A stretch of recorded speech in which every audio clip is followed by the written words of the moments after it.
Nem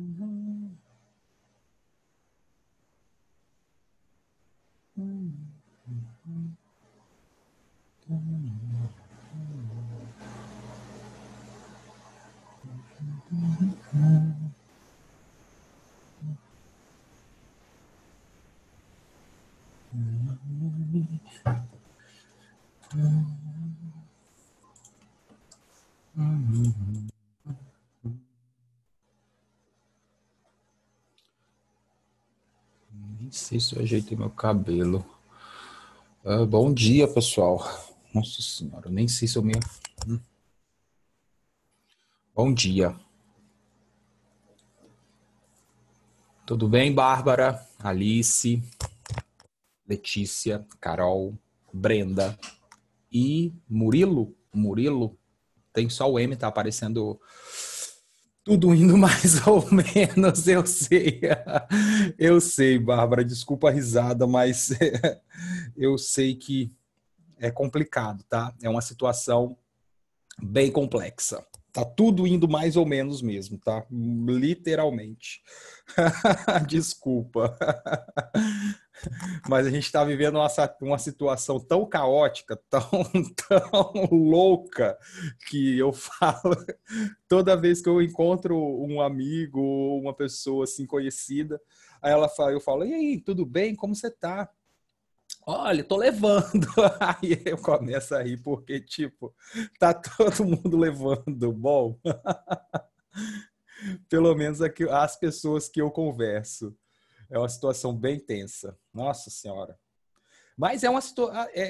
Tipo, eu tô vendo várias situações. Ontem alguém foi, acho que foi o William, ele me perguntou se as aulas voltariam. Olha, pessoal, não sei, eu não posso afirmar nada. Existem especulações, tá? Especulações sobre o retorno das aulas. O governo, ontem eu estava escutando a Voz do Brasil, olha só, né? Vou dar uns 2 minutinhos até o pessoal entrar. Eu estava escutando a Voz do Brasil no rádio e, por incrível que pareça, eles estavam, na hora que eu liguei, ele estava falando justamente disso. O MEC ele está com 3 propostas. Eu só não cheguei a ler as propostas porque eu estava no rádio, então depois também eu nem procurei. De retorno de aulas, tá? Então ele já deve aí avaliar 3 propostas para o retorno das aulas. A proposta principal deles é o retorno, tá? É o retorno, evidentemente, com as pessoas que podem retornar. Não sei como que vai se proceder a questão das aulas para aquelas pessoas que vão. Eu não cheguei a ler totalmente a proposta, então eu não posso falar nada. Mas, a princípio, o que eu li foi que, né, o que eu ouvi, na verdade, nem li, foi que eles estão pensando no rodízio, né? Vamos supor, nós aqui que estamos na sala agora, no Zoom, nós vamos hoje para a escola. Hoje é o nosso dia de estar lá na escola. Amanhã, ou na outra segunda, eu não sei exatamente como vai funcionar, mas amanhã já é um outro grupo de pessoas que vai para a escola e quem está aqui fica em casa. Tipo, vai ser uma troca. Eu não sei como que isso vai acontecer. Aí tem todas aquelas medidas de segurança, máscara. Isso daí tá na internet, tá? Você pode acessar o site do governo que você encontra essas informações. Eu estou falando o que eu ouvi, né, na Voz do Brasil. Então, eu acredito que aí vai ter tudo isso, né? Máscara, uso de máscara, distanciamento dentro da sala, número mínimo de alunos por sala. Não sei, né? Me parece assim. Eu não sei, não vou nem dar meu comentário aqui porque fica, né, gravado ali depois. Eu não sei as, os pensamentos em relação a isso. Mas, ao meu ver, sei lá, tá meio uma incógnita ainda de como que vai acontecer esse retorno, tá bom? Mas já há expectativa.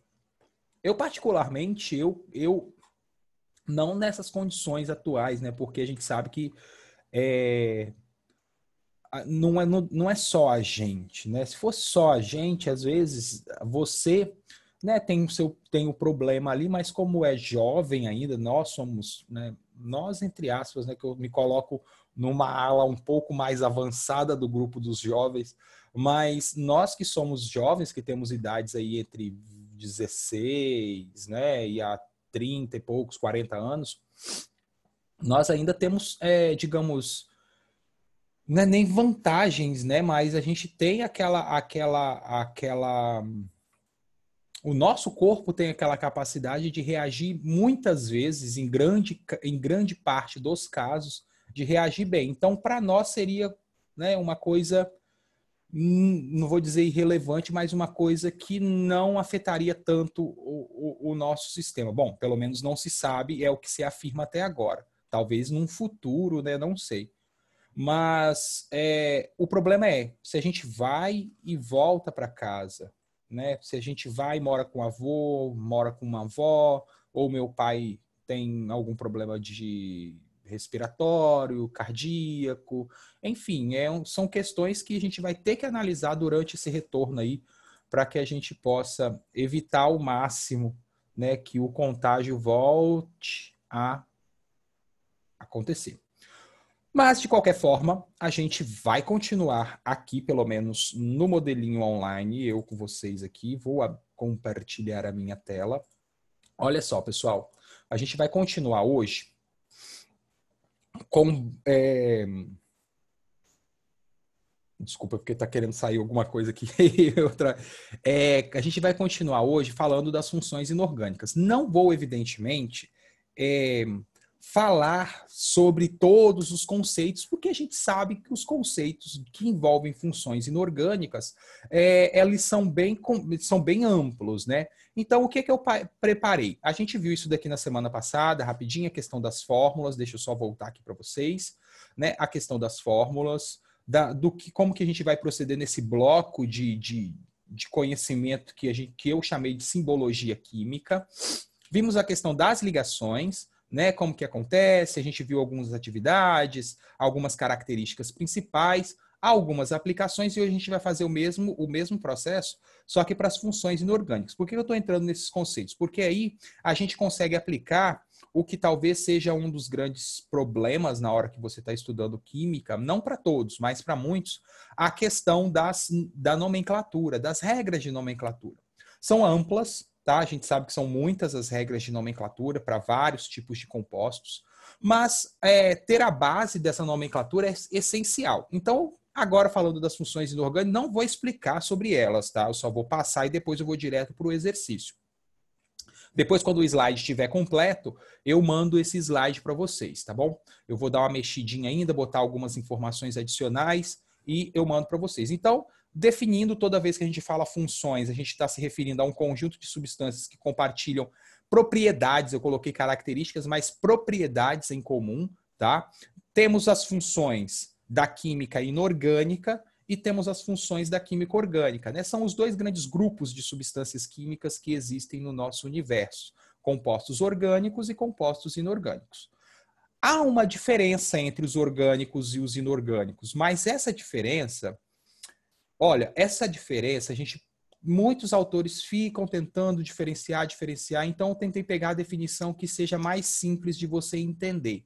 Porque as diferenças, elas só podem ser explicadas, muitas vezes, a nível de propriedade do composto. Não é o caso nosso. Então, de uma maneira geral, a gente pode dizer o seguinte: existem diferenças entre os compostos que são orgânicos e os compostos que são inorgânicos. Qual a diferença?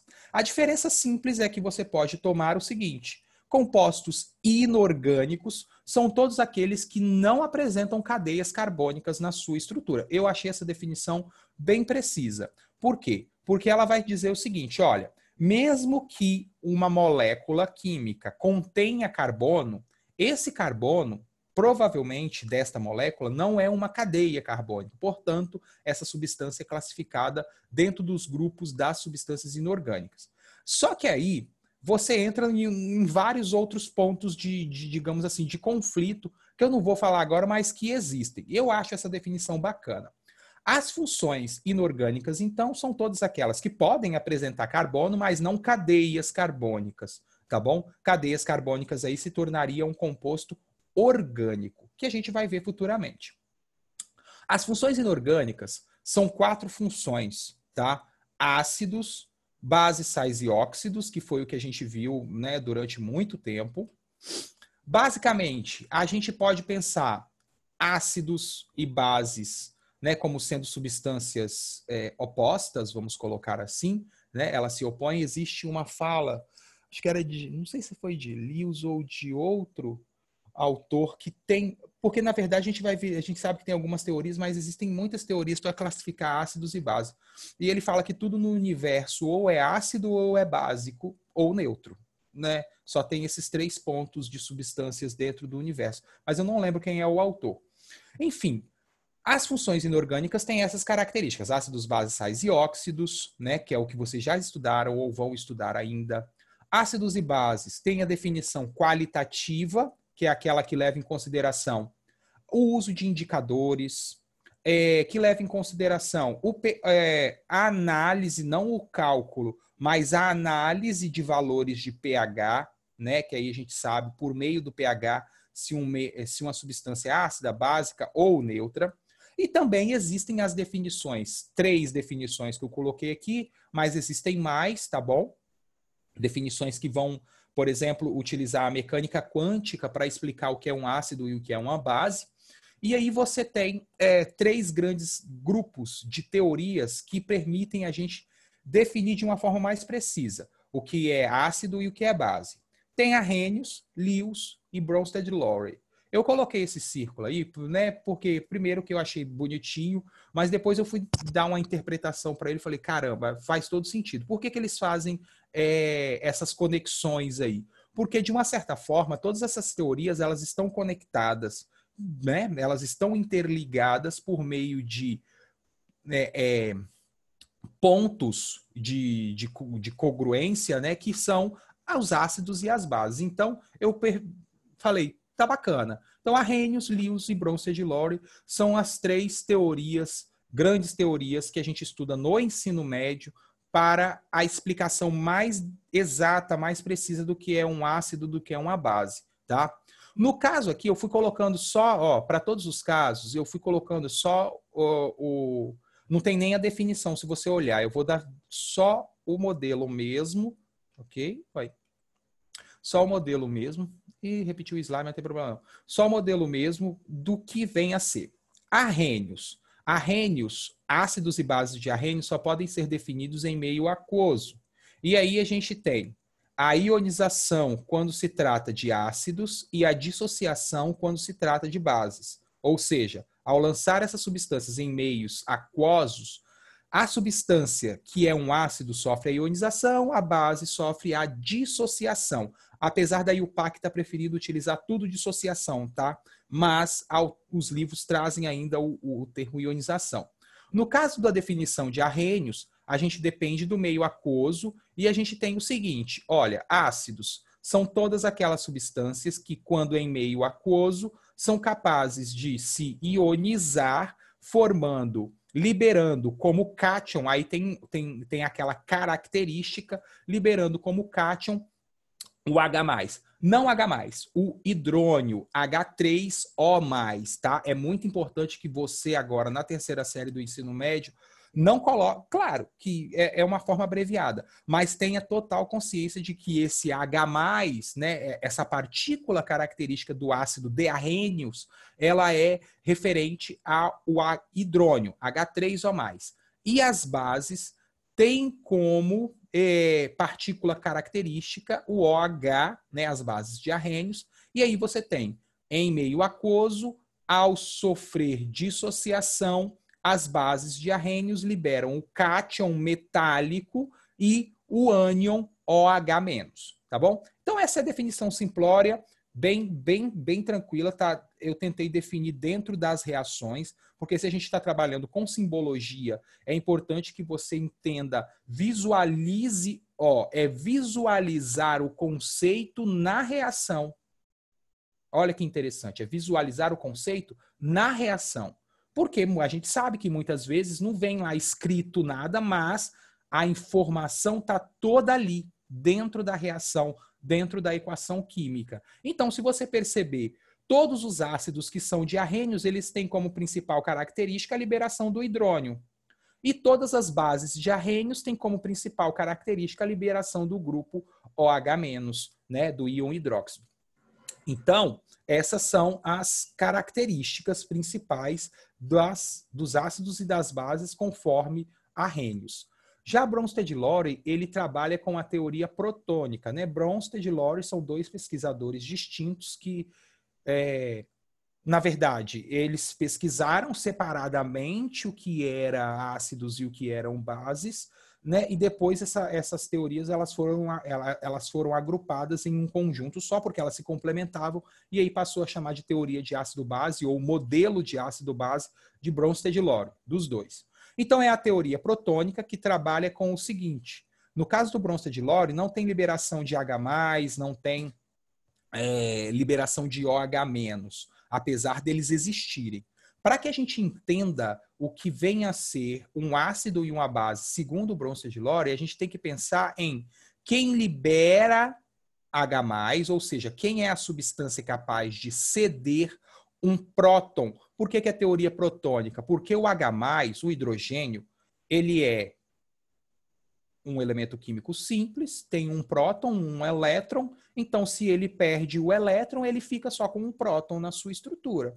Por isso que ele pode ser, muitas vezes, ser chamado de próton, propriamente dito, porque ele só vai ter ali na estrutura dele o próton mesmo, né? O elétron vai ser cedido e no momento da ligação, seja compartilhado ou de alguma outra forma. Enfim, então se o H+ é esse próton, eu tenho que pensar na teoria de Bronsted e Lowry quem é capaz de ceder próton e quem é capaz de aceitar ou receber os prótons. E aí, nesse processo de eu aceito, eu recebo o H+, a gente vai criar os pares ácidos e bases conjugados, né? Ou seja, o ácido e a base conjugada é sempre aquela substância que em um dado momento da reação aceita o par de elétrons, tá?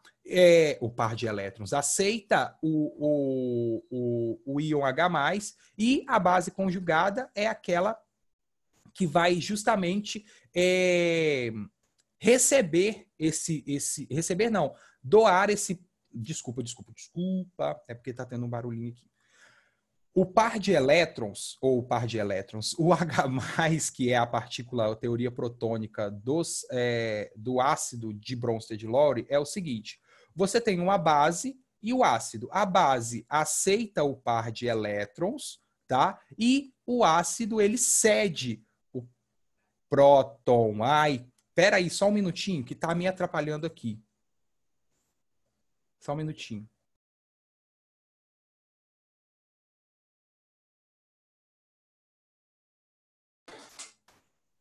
E aceita o próton, que é o H+. Então, você tem a formação aí dessas características, par, ácido, base conjugada.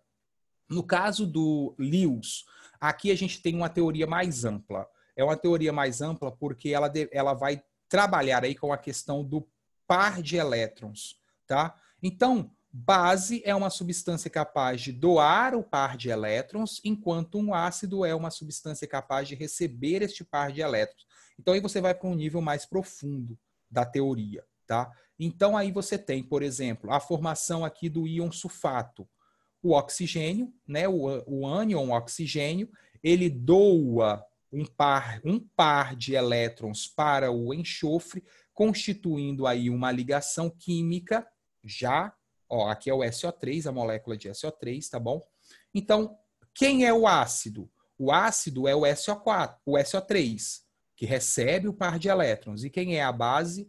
O íon oxigênio, que é capaz de doar este par de elétrons. Então, a gente tem uma teoria restrita, uma teoria um pouco mais ampla e a teoria mais ampla de todos. Para quem vai estudar química orgânica ou que vai ter isso aí na frente na faculdade, vai trabalhar, principalmente se você trabalhar com química orgânica, você vai aplicar as ideias de Lewis para entender. Não precisa nem trabalhar. você já vai aplicar isso quando você estiver estudando química orgânica, quando você estudar a questão das reações orgânicas, tá? Ali vão aparecer com em muitos casos, essa ideia da base do ácido de Lewis. Bom, essas são as principais teorias de ácido-base, eu não vou perder meu tempo falando muito delas. Nomenclatura, importante. Aí você tem que lembrar que, devido às classificações do ácido, existem diversas formas de nomear. A gente tem os hidrácidos e oxiácidos. Para cada um deles, nós temos regras de nomenclatura. Eu gosto de trabalhar nos oxiácidos com a regra de nomenclatura que usa o NOx. Eu acho mais fácil. Eu acho muito mais fácil. Tá? Agora, existe só essa forma de se trabalhar com nomenclatura de ácidos? No caso do hidrácido, só. Ou seja, você vai usar a palavra ácido, seguir o radical, que seria o nome do elemento que está. Uma parte do nome do elemento que está ligado ao hidrogênio, tá? E termina sempre em hídrico. Então, HCl. Quem é o elemento que está ligado ao hidrogênio? O Cl, tá? Então, é uma parte do nome do Cl, eu vou pegar e adicionar a essa parte a terminação hídrico. Então, fica ácido clorídrico, bromídrico e iodídrico, tá? Então, no caso dos hidrácidos é bem mais fácil. Já os oxiácidos, vocês têm que tomar um cuidado, porque eles dependem aí do NOx, do elemento central da fórmula. Vou mostrar agora para vocês, tá bom? Nomenclatura de bases, aí a gente tem uma nomenclatura simples, hidróxido mais dê o nome do elemento metálico, né, do cátion metálico que acompanha o OH. Você tem também uma outra terminação, oso e ico, para o metal de menor NOx, oso, e para o elemento, ou o maior NOx do elemento metálico ligado à hidroxila, ico. Então, você tem essas duas terminações também. Por exemplo, eu posso falar hidróxido de ferro 2, ou eu posso falar hidróxido ferroso. Eu posso falar hidróxido de ferro 3, ou eu posso falar hidróxido férrico. Tá? Então, existe essa terminação oso e ico também aplicada. Oso para o menor NOx e ico para o maior NOx, tá bom? Do elemento.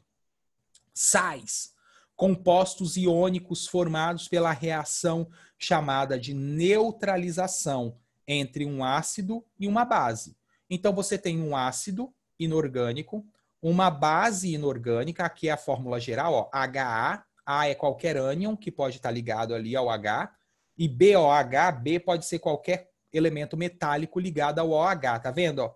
Características na fórmula HOH me leva a responder se é um ácido, se é uma base, se é um sal ou qualquer outra coisa.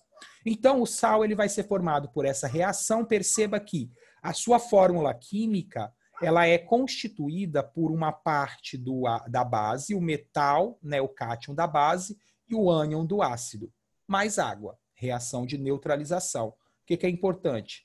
Saber montar a reação de neutralização, saber balancear a reação de neutralização. Fundamental, tem que fazer isso. Né? E aqui a gente trabalha com a questão da reação e mostra também um pouquinho do pH. Ó. pH menor do que 7, ácido, maior do que 7, alcalino, né? No caso do NaOH, no caso do HCl, e o pH neutro quando você tem essa reação de neutralização. Lembrando que quando vocês estão estudando equilíbrio químico, né? Vocês já estudaram ou estão estudando o equilíbrio químico, vocês têm que lembrar que, muitas vezes, a neutralização ela acontece de forma parcial. Tá? E como ela acontece de forma parcial, você pode gerar, ao final do processo, uma solução, um meio reacional, onde o pH não é neutro. Aqui, nesse caso, ele está assumindo o seguinte, ó, a reação de neutralização é uma reação total, ou seja, quando eu terminar o processo, a solução ou o ambiente final ele vai ser neutro, porque todos os íons H+, lembra que a neutralização acontece entre o H+ e o OH-, tá? A neutralização não é a formação do sal. Neutralização é quando eu pego a partícula do ácido H+, e neutralizo ela com o OH-. Essa é a reação de neutralização, sabia? A reação que forma o NaCl ali embaixo tem um outro nome, salificação. Ó, que doideira. Você tem a salificação, e é tudo chamado, na verdade, de uma maneira geral, todos os autores chamam de neutralização. Só que, quando você analisa mais precisamente, a neutralização é o processo que acontece com o H+ e o OH-. Tá, e o que acontece com o Na e o Cl, no caso do meu exemplo ali? Eles sofrem um outro processo chamado de salificação, formação dos sais, tá bom? Então, muita atenção a isso. Nomenclatura dos sais é bem fácil. Nomenclatura do ânion com terminação trocada a depender do ácido de origem, tá bom? De nome do cátion. Então, cloreto de sódio, cloreto de cálcio, sulfito de sódio, sulfato de cálcio e assim sucessivamente. Para que eu faça a nomenclatura dos sais, é preciso saber a terminação dos ácidos. Ou você também pode ter consciência daquela tabela de cátions e ânions e saber os principais, não todos, mas os principais. Bom, se o ácido lá, por exemplo, for o ácido clorídrico, o ânion proveniente do ácido vai ser o cloreto. Se o ácido, por exemplo, for o ácido cloroso ou hipocloroso, o ânion proveniente do ácido é o hipoclorito. Se, por exemplo, o ácido é o ácido sulfúrico, terminação sulfúrico, hipocloroso, clorídrico, aqui a gente tem a terminação do ânion com ato. Então, se é o sulfúrico, sulfato. Sulfato de alguma coisa.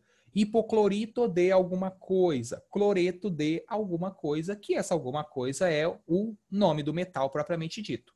Atenção que aqui também a gente já termina, a gente tem aquelas mesmas ideias do maior e menor NOx para o elemento metálico, tá bom? Iquioso.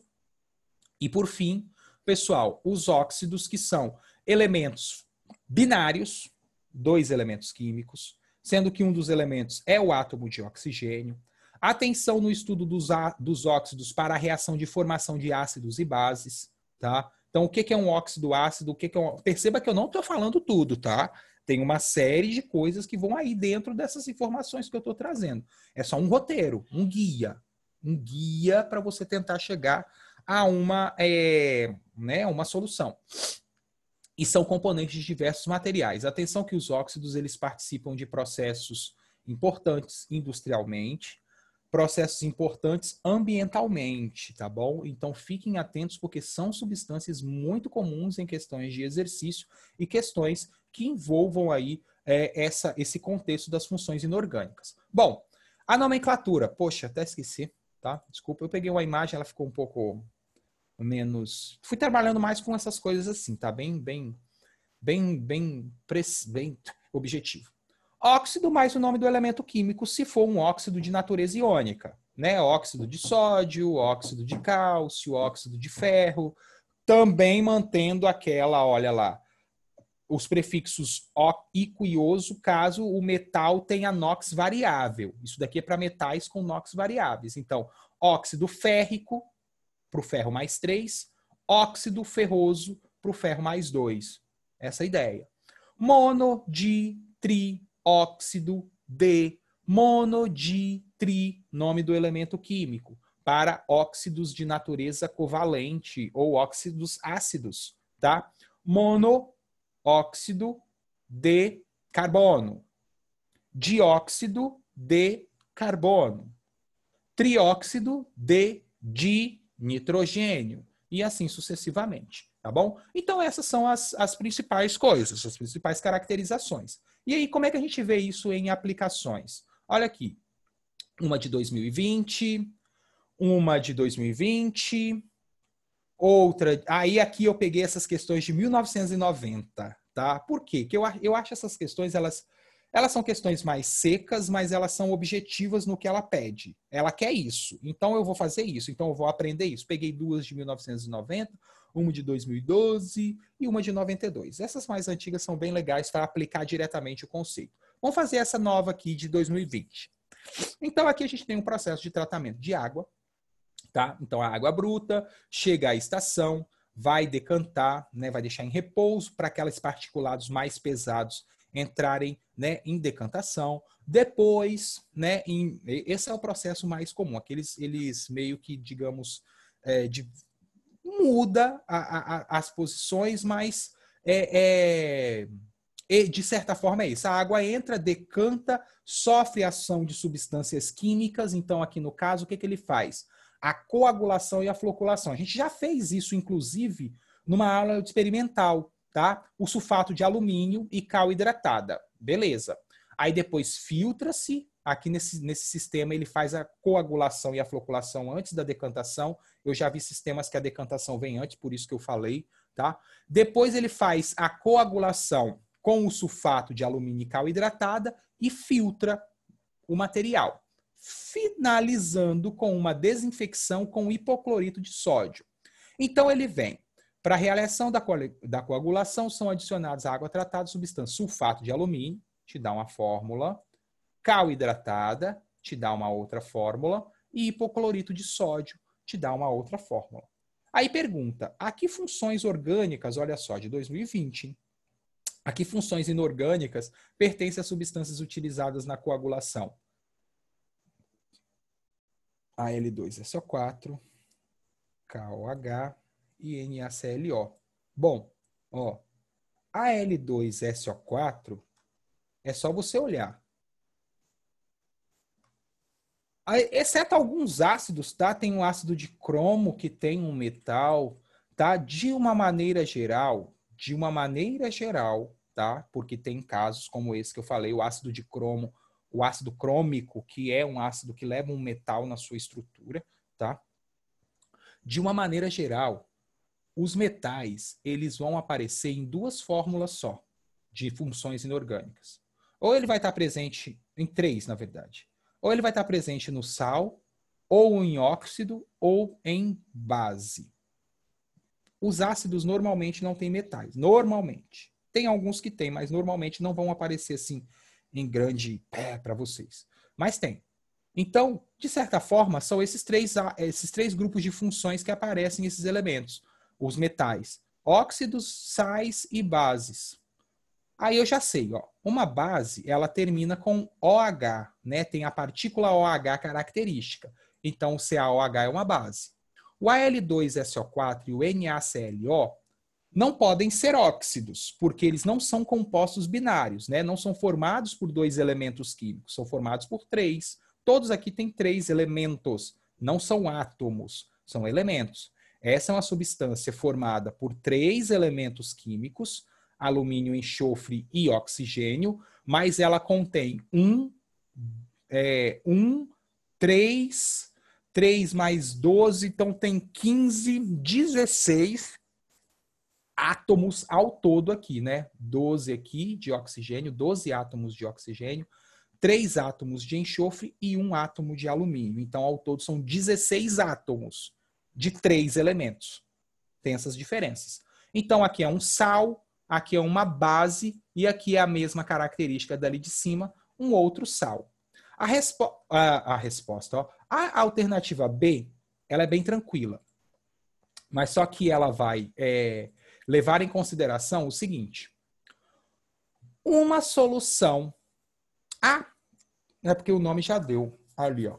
Veja bem, eu ia falar da nomenclatura, até esqueci aqui. Ó, sulfato ânion proveniente do ácido. Então, provavelmente, o ácido que deu origem a essa substância foi o ácido sulfúrico. Lembra lá da regrinha, tá? Etoato, aqui, ó. Cadê? Onde que eu botei ela, gente? Aqui.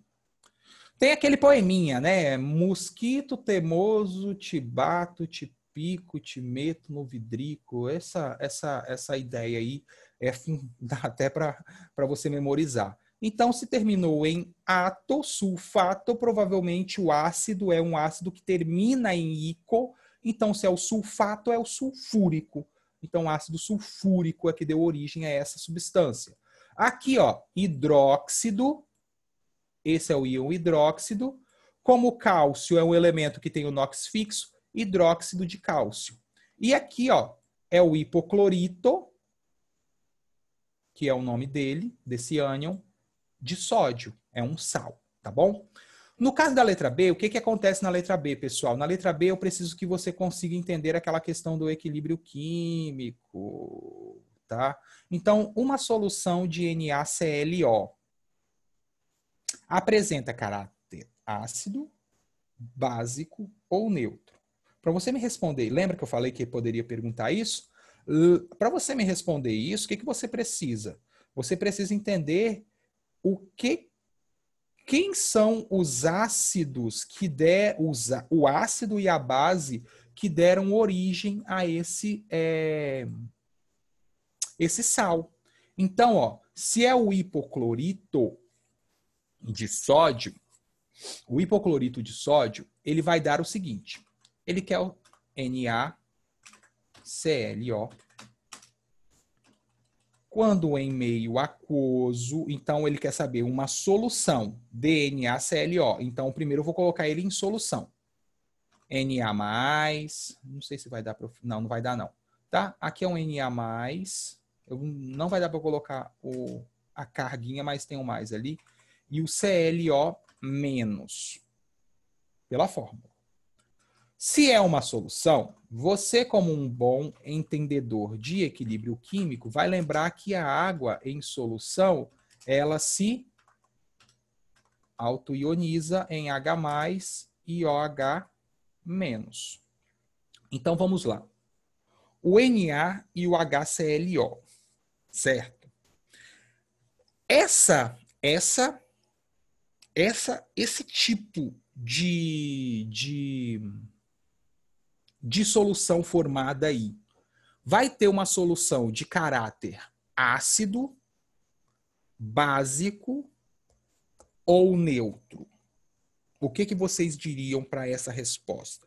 Justifique sua resposta com base no conceito de hidrólise salina. O que, que vocês diriam para essa resposta?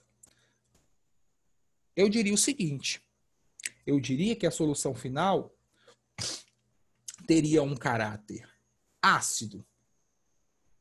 Teria um caráter ácido. Por quê que seria um caráter ácido? Alguém sabe me responder?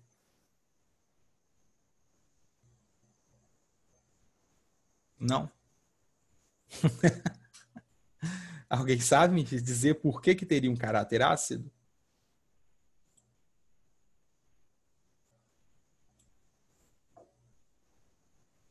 Vocês estão estudando equilíbrio químico? Acho que sim, né? Então, olha só. Vou pegar aqui, ó. Já deixei aqui e vou mandar essa lista para você, ó. O Na+ se dissolve em NaClO, menos o Na+ e o ClO menos, mais água, né, em meio aquoso, formando, olha só, não há esta facilidade na formação da base aqui, tá? Mas existe a formação do ácido por meio da reação do H+ com o ClO-, tá bom? Então, no final, nós teríamos aí...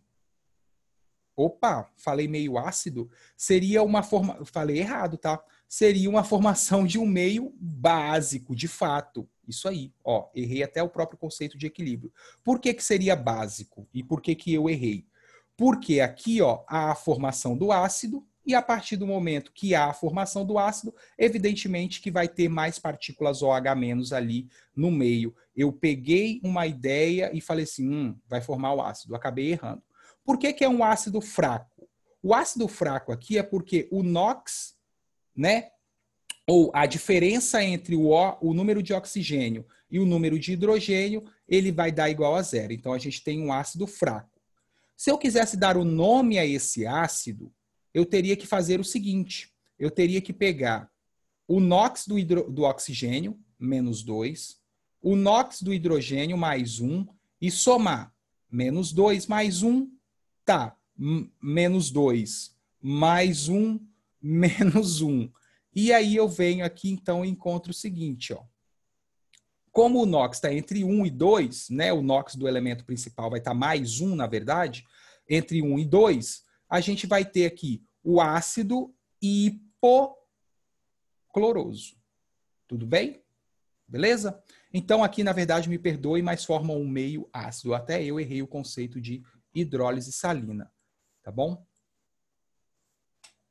Beleza? Porque eu mesmo falei errado na minha explicação. Se o que eu tinha colocado aqui, né? Olha só como sou burro. Se eu tinha colocado aqui o H e ele vai reagir com o ClO-, eu falei errado na minha explicação.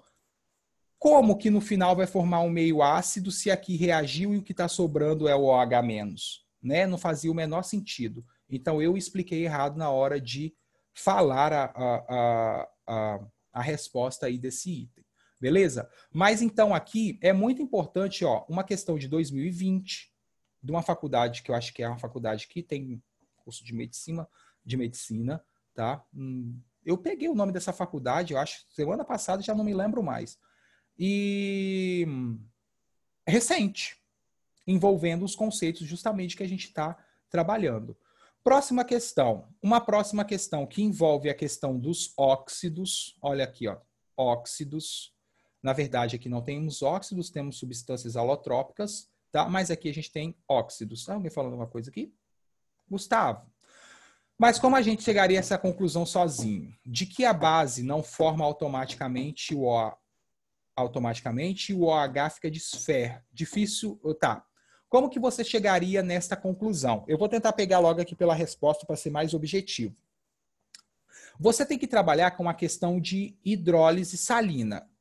Né? A hidrólise salina ela tem critérios para acontecer. Alguém estava estudando isso esses dias atrás. Eu não sei se vocês chegaram a estudar, por isso que eu botei essa questão, porque eu não sei se você... como o aluno da terceira série me procurou, eu falei, eu acho que eles já estão estudando equilíbrio químico, então já devem ter chegado na parte de hidrólise salina.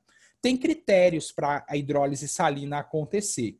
Tá? Então, a hidrólise salina não é simplesmente colocar o sal em água e ele quebrar, né, dissociar. A hidrólise salina, além de acontecer esse processo, é preciso que haja a consequente formação ou de um ácido fraco ou de uma base fraca. Ou de um ácido fraco ou de uma base fraca. Então, vamos lá. Aí eu entro lá nos conceitos de ácidos e bases. Se eu pego e analiso aqui, NaClO, beleza? O ClO- é o ânion, o Na- é o cátion. Aí eu já sei que o Na, bases dos metais alcalinos, família 1, são bases extremamente fortes da tabela periódica. Então eu sei que se o Na é proveniente de uma base forte e o HClO é proveniente de um ácido fraco, né? O ClO é proveniente de um ácido fraco, o resultado final desse processo vai ser um meio básico, por quê? Porque ao lançar o sal no ambiente aquoso, acontecerá a dissociação. Só que, quando acontece essa dissociação, não, digamos assim, não temos uma afinidade tão grande depois de rompida a ligação do Na+ com o OH-. Mas existe uma afinidade muito grande do íon hidrogênio com o ClO, né, que é um grupo muito eletronegativo. E aí você percebe o seguinte, opa, Na com OH, né, dificilmente eles vão agora. Formou um ácido fraco, então obedeceu ao critério da hidrólise salina. Então, se formou o ácido fraco, obviamente que o meio que está acontecendo ali é sempre você pensar assim, na verdade, vou até resumir isso para ser de uma forma bem direta. Com uma base forte e um ácido fraco, se eu tenho a reação entre uma base forte e um ácido fraco, tem esse resumo no livro de vocês. Base forte e ácido fraco. O sal final ou o meio final vai ter uma natureza básica. E se for o contrário? Um ácido forte e uma base fraca. O meio final vai ter a característica ácida. tá bom? E se for um ácido forte e uma base forte, o meio final tem uma característica neutra. Pronto, eu acho que assim eu consigo ser mais direto na minha explicação para você. E como que você visualiza isso? Exatamente aplicando essa ideia. Então, se eu sei que o Na é proveniente de uma base forte e o ClO- é proveniente de um ácido fraco, logo, o meio final desse processo vai ser um meio de natureza um pouco mais básica, justamente porque a base que está reagindo ali com o meu ácido é uma base extremamente forte. Então, acontece o quê? Acontece o consumo do hidrogênio, né, de todo o hidrogênio do meio, e acaba sobrando íons hidroxila por um fator. Não pelo fator da base, pelo fator da hidrólise da água. Lembra? Ó? Na mais ClO, H mais e OH menos. Opa. E OH-. O H reage com esse cara aqui, o Na não tende a reagir novamente com o OH, portanto, sobra-se um meio básico. Mesmo que você considere que o Na reage com o OH-, mesmo que você faça essa consideração, você ainda vai ter um meio básico no final. Por quê?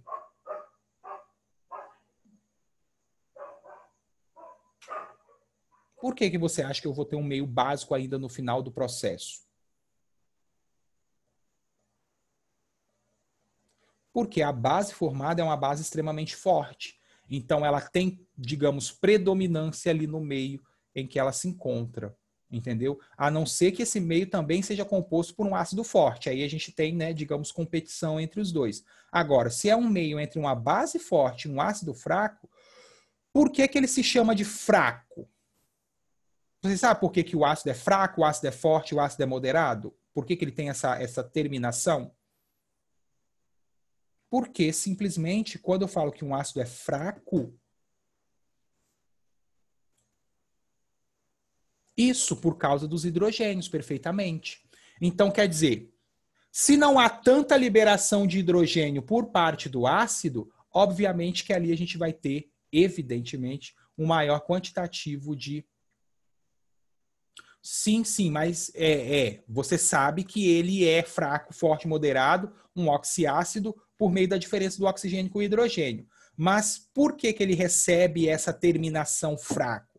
Porque ele libera pouco H+ em meio. Se é pouco, se é fraco e ele libera pouco H+, o resultado final tem que ser um resultado básico, já que eu estou lidando com uma base forte. Tá bom? Não sei se eu consegui chegar à sua explicação. Como que a gente chegaria nessa conclusão sozinhos? Analisando a equação e tendo essas informações. Por que que é fraca e por que que é forte? Quem é a base que deu origem ao meu sal? É uma base forte ou uma base fraca? O ácido que deu origem ao meu sal é um ácido forte ou um ácido fraco? Se existe a reação entre uma base forte e um ácido fraco, opa, poucos hidrogênios serão liberados aqui deste ácido. A base forte, ela vai contribuir com quase 100% dos OH- ali, e presta atenção, além dos OH- que vão ser provenientes da base, também vai ter o OH- ali proveniente da alta ionização da água. Então você tem dois OHs sendo, né, conduzidos ali dentro do meu meio reacional. Logo, o meio final é básico. Como eu chego a essa conclusão?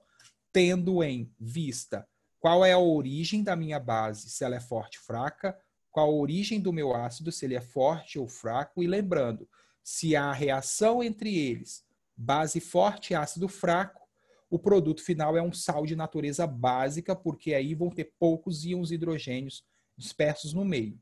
Né? E claro também que quando o sal foi entrar em contato, que aí no caso é o sal que está entrando em meio reacional, no caso em hidrólise, você tem que lembrar, se o sal é proveniente de um ácido fraco com uma base forte, logo, quando esse sal entrar em contato com um meio aquoso, haverá a formação do ácido fraco que deu origem a esse sal, e a base forte pode até formar.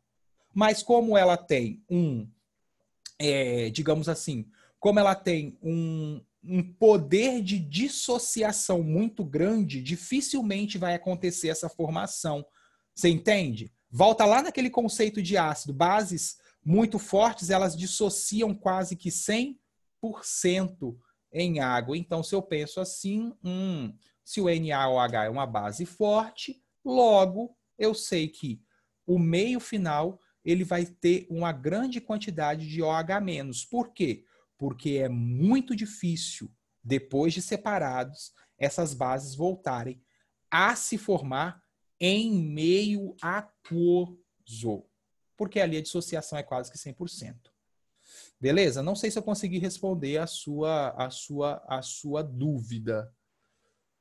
Consegui chegar a sua pergunta? Não sei se eu consegui chegar.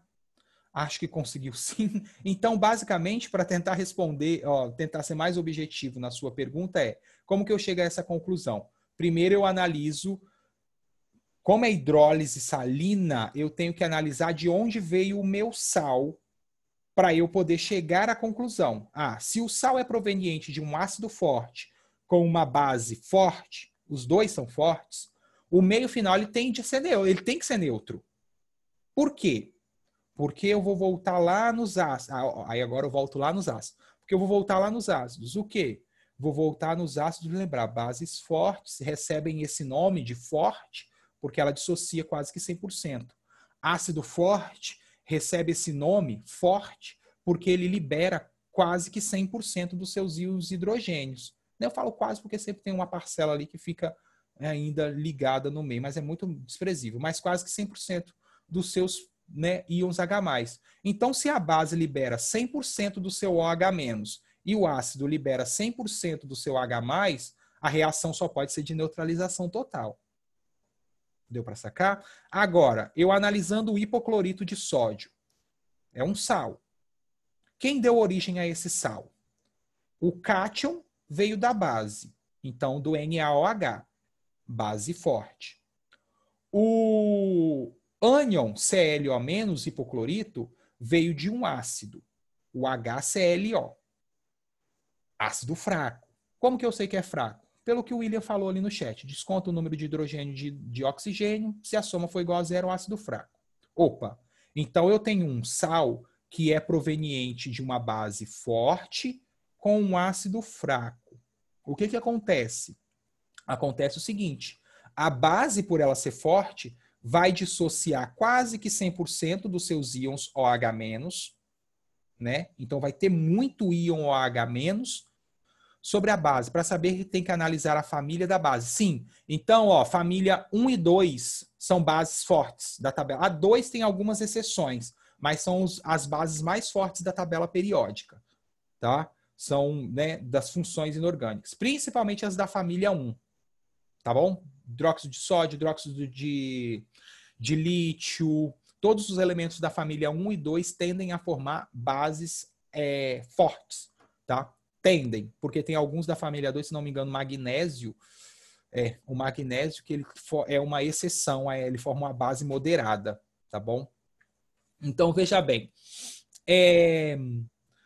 se o sal, então, é proveniente dessa natureza, dessa característica, a base forte e um ácido fraco, aí eu penso, forte vai liberar praticamente 100% dos seus íons OH-. Como ele está falando de hidrólise, hidrólise é uma situação de equilíbrio químico. O equilíbrio químico tem autoionização da água. Então, você tem o OH-, que seria o proveniente da base, e o OH- proveniente da própria água. Então, você tem um meio onde você tem uma quantidade, quando eu comparo com a quantidade de hidrogênio do meio, uma quantidade muito maior. Por quê? Se a base libera quase que 100% dos seus íons OH- e o ácido não libera tanto assim, evidentemente que vai haver uma neutralização de parte do ácido, não é verdade? Porque ele liberou pouco. Então, parte do ácido vai ser neutralizado e o restante. o restante continua na sua forma molecular. E o que acontece? Vai sobrar OH- no meio, sobrando OH- no meio, me leva à conclusão de que o meio final é um meio básico. E eu faço o processo reverso para o ácido. Se o ácido for forte e a base for fraca. Entendeu? Bom, acho que assim eu consegui chegar mais objetivamente à sua pergunta. Então, sobre a base, para saber, tem que analisar a família da base. Exatamente. Família 1 e 2 são bases fortes, exceto alguns casos ali da família 2 que se encaixam no meio dos moderados. Tá bom? Beleza, pessoal? Tranquilo? Tranquilo sim. Né? É uma aula só, fico muito chateado que é uma aula só, porque não dá para eu falar tudo que eu quero. É muita coisa para falar, né, numa aula só. Então, eu vou tentar dividir mais ainda as nossos estudos. Não vou tentar fazer igual que eu fiz aqui, que foi muito tempo para falar. Eu achei que seria rápido colocando as imagens e foi muito mais tempo falando daquilo ali do que dando a resolução dos exercícios. Vocês querem essas atividades? Querem resolver depois na próxima aula da semana que vem? Quer que envie? Eu já botei até com gabarito. Tudo bem? Pessoal, estão me ouvindo? Sim, pode enviar. Vou enviar agora para vocês. Estou no Google, está no Google Sala? Não, vou enviar no grupo para vocês agora, tá bom? Vou deixar que já tem gente aqui, ó. E você está sendo desligado da sala porque tem outro receptor querendo aceitar aqui. Então, vou deixar vocês livres aí, tá bom? Obrigado. Desculpa aqueles deslizes ali no meio, mas enfim, barulhos externos vão me atrapalhando aqui, beleza? Então, ó, próxima aula a gente continua com essa mesma ideia e eu vou passar a lista agora para vocês. Assim que terminar minhas aulas, tem 2 aulas seguidas agora. Terminando as aulas, eu passo a lista lá no grupo para vocês. Tá bom? Até daqui a pouco, então. Tchau.